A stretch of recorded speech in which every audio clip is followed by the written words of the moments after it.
going through a real awakening process and finding yourself in non-duality, experientially, experiencing moment by moment life in a way that it's apparently very different from how majority of people in the world experience, even though it's exactly the same. But that's going to make you different. And often when we go through the shift, we will see that all our lives we have felt this being different, even during our childhood, not really knowingly, maybe.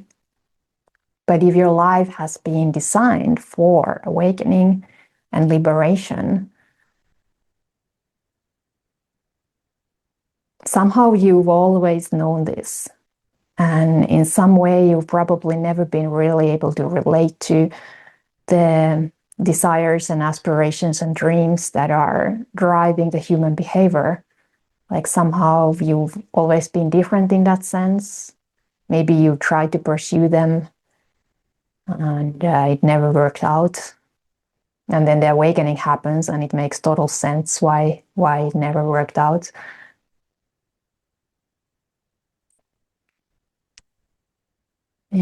So even though we all share this unconditioned nature, in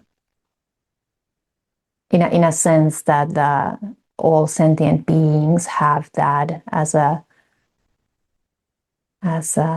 shared ground. It's not really oneness or unity in the sense that it's usually described in spirituality. That's more like the self or ego's fantasy of oneness and unity, where it gets to feel one with everything, where there is no pain of being different or being separated, and there's this illusion of togetherness that we are all the same. And that's not really non-duality. It's not really what that fundamental one taste is all about.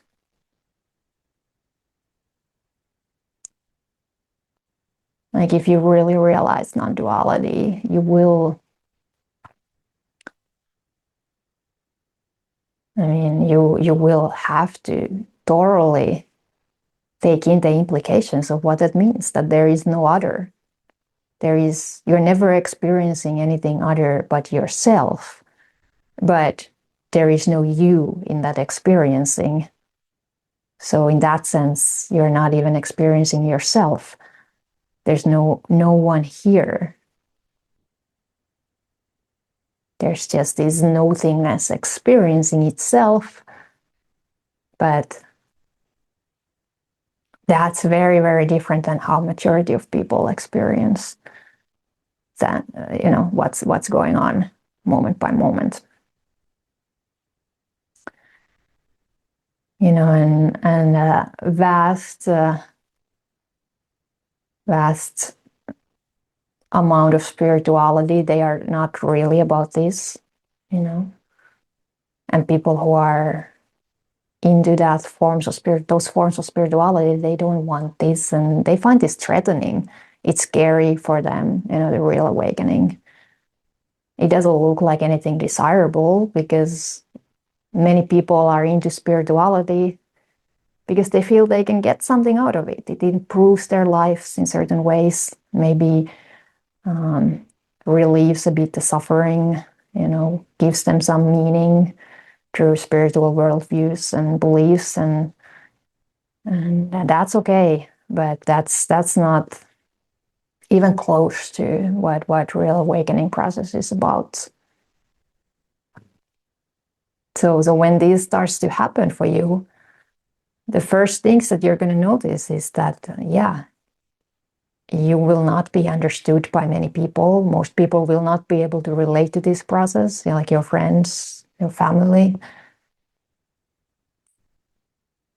It may look scary to them, and you know that this is really good. Like, it's good beyond good. It's like for you, if you are into awakening, it's not an option anymore to stay in the dream state, and you are breaking free. You are breaking out. This innate freedom is revealing itself for you experientially. This remembrance of liberation. But they don't see it like that, people in the dream state. And I think it's wise to understand that this kind of process, it is powerful, and in a way it's threatening for that consensus dream, like that social dream. And it may not be the wisest idea to talk about this, to your friends and family. Or you really have to know them very well, and that they are capable of being in touch with something like this, because it's going to affect them as well.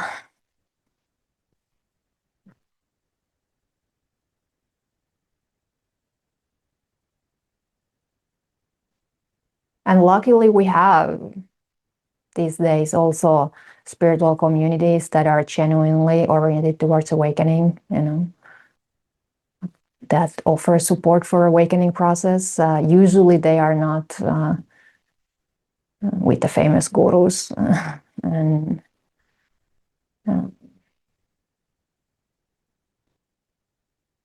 but it does exist, and I think it's really valuable. Like, you might feel like you're going crazy, like you might just fight so intensely the process. So if you get adequate support, and you've been told that it's totally fine what's happening, and you're not going crazy, like you're actually becoming radically sane. So that's great. But unfortunately, there are a lot of teachers and out there who are not really awake, who don't understand what real awakening is about, and who participate in their own way, to this social dream, these social cultural conditionings or these social cultural conditioning systems that somehow try to restrict awakening, that feel threatened by awakening, that feel threatened by the freedom, that there is this possibility of living in a way that you will not be able to be controlled, and religion has throughout all times been scared, deadly scared of genuine spirituality because of this. I mean, genuine awakening because of this. But to come back to the subject of this video, like about being different, yeah, you will eventually discover that it's a great blessing that you're not like everyone else. It only feels cursed as long as there is this deep need or longing to belong.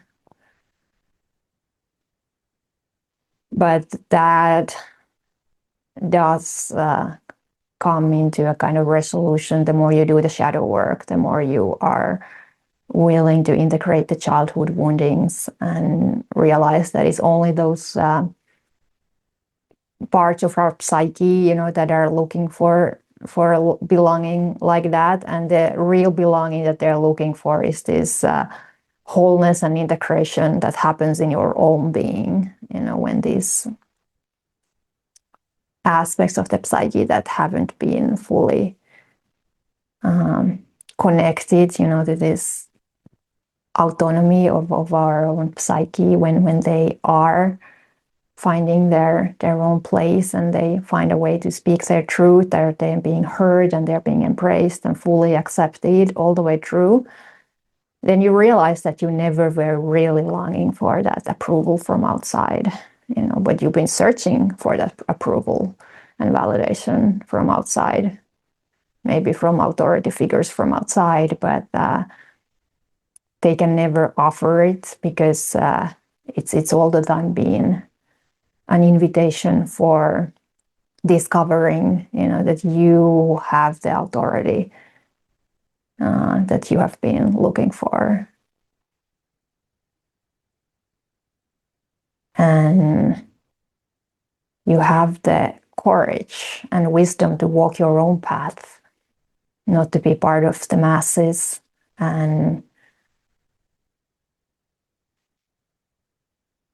take this solitary journey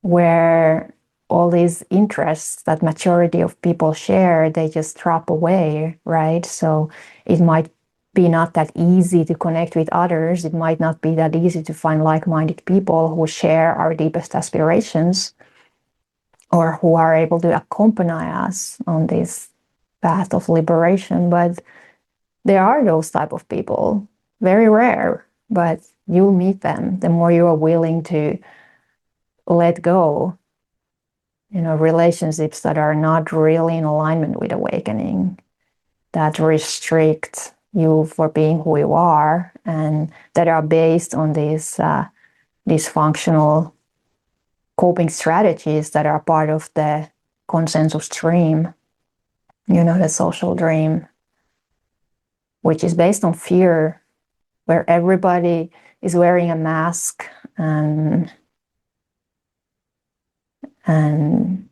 everybody knows deep inside that they are nothing and no one, right? So they wear the mask, and it's like a performance. And it's so bizarre and artificial when you start to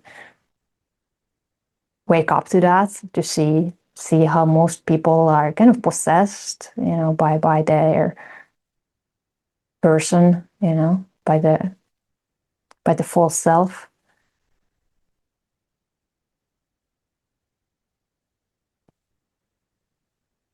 And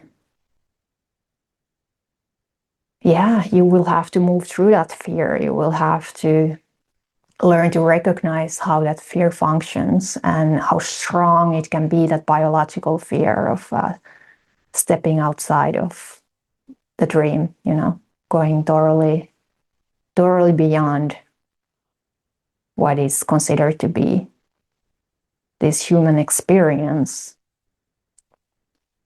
And only then you can discover this type of natural state, like what the humanness is really about, beyond this social, cultural conditioning.